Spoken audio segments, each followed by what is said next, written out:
مولاي صل وسلم دائما أبدا على حبيبك خير الخلق كلهم مولاي صل وسلم دائما. بسم اللہ الرحمن الرحیم. تمام سنہری حروف دیکھنے اور سننے والوں کو میری طرف سے السلام علیکم.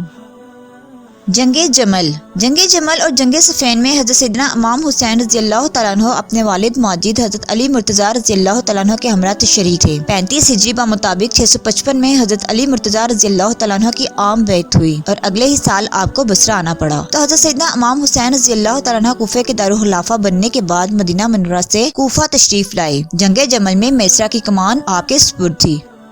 مارکہ سفین میں بھی آپ رضی اللہ تعالیٰ عنہ حضرت علی کے ہم رکاب تھے. ایک موقع پر مروان نے کہا علی رضی اللہ تعالیٰ عنہ میدان کارزار میں حضرت سیدنا امام حسن حضرت سیدنا امام حسین کو آگے لانے کی بجائے خود لڑتے ہیں. حقیقت یہ ہے کہ حضرت علی یہ اقدام اس لیے فرماتے تھے کہ حضرت سیدنا امام حسن اور سیدنا امام حسین رضی اللہ تعالیٰ عنہ کی شہادت سے نسل رسول صلی اللہ علیہ وآلہ وسلم کہیں منقطع نہ ہو جائے. جنگ سفین کے بعد تحکیم حکمین اور مارکہ خوارج میں بھی حضرت سیدنا امام حسین رضی اللہ تعالیٰ عنہ اپنے والد بزرگوار اور برادر نامدار کے ہم رکاب تھے. 21 رمضان المبارک 17 ہجری کو حضرت علی رضی اللہ تعالیٰ عنہ کی شہادت کا سانحہ رونما ہوا. اس وقت حضرت سیدنا امام حسین رضی اللہ تعالیٰ عنہ کوفے میں تھے. آپ نے اپنے بڑے بھائی حضرت سیدنا امام حسن رضی اللہ تعالیٰ عنہ کے ساتھ مل کر اپنے والد ماجد کی تجہیز و تکفین میں حصہ لیا. پھر حضرت سیدنا امام حسن رضی اللہ تعالیٰ عنہ کو جن معاملات کا سامنا کرنا پڑا حضرت امام حسین انہیں بھی دل کی عطا گرائیوں سے محسوس کرتے رہے. حضرت امیر معاویہ رضی اللہ تعالیٰ عنہ سے حضرت سیدنا امام حسن رضی اللہ تعالیٰ عنہ کی صلح کے بعد حضرت امام حسین تمام اہل بیت سمیت کوفہ سے مدینہ منورہ منتقل ہو گئے اور اپنے برادر نامدار کی زندگی میں خاموشی سے امر بالمعروف اور نہی عن منکر کا فریضہ انجام دیتے رہے.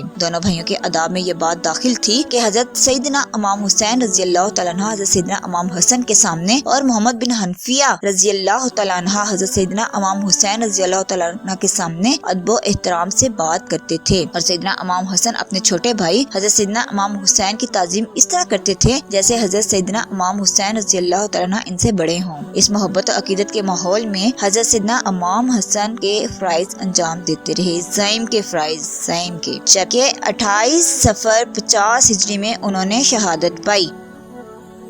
حضرت سیدنا امام حسین کا وہ عظیم کارنامہ جس نے اقوام عالم میں ان کا سر فخر سے بلند کر دیا اور وہ اپنے لقب سیدہ شہداء پر مہر حقیقت ثابت کرتے ہوئے پوری دنیا میں شہرت حاصل کر گئے. آپ کو تاریخ میں واقع کربلا کے نام سے یاد کیا جاتا ہے. آپ کی 6 اولادیں ہوئیں. علی اکبر، علی اصغر، امام زین العابدین سے آپ کی نسل چلی. آج سارے سادات آپ سے ہیں. آپ رضی اللہ تعالیٰ نے 25 حج پیادہ کیے جبکہ سواریاں 7 تھیں. آپ نے فرمایا کہ تمہیں معلوم ہونا چاہیے کہ تمہاری طرف لوگوں کا محتاج ہونا تم پر اللہ تعالیٰ کی نعمتوں میں سے ایک نعمت ہے. بس ان نعمتوں سے ملال محسوس نہ کرو ورنہ یہ عذاب بن جائیں گی. آپ نے فرمایا جس نے سخاوت کی سردار بن گیا اور جس نے بخل کیا ذلیل ہوا اور جس نے اپنے بھائی کے لیے خیر میں جلدی کی تو کل جب قیامت میں وہ آئے گا تو اسے پائے گا. آپ 61 ہجری میں 35 سال کی عمر میں ماہ محرم میں جمعے کے دن شہید کیا گیا.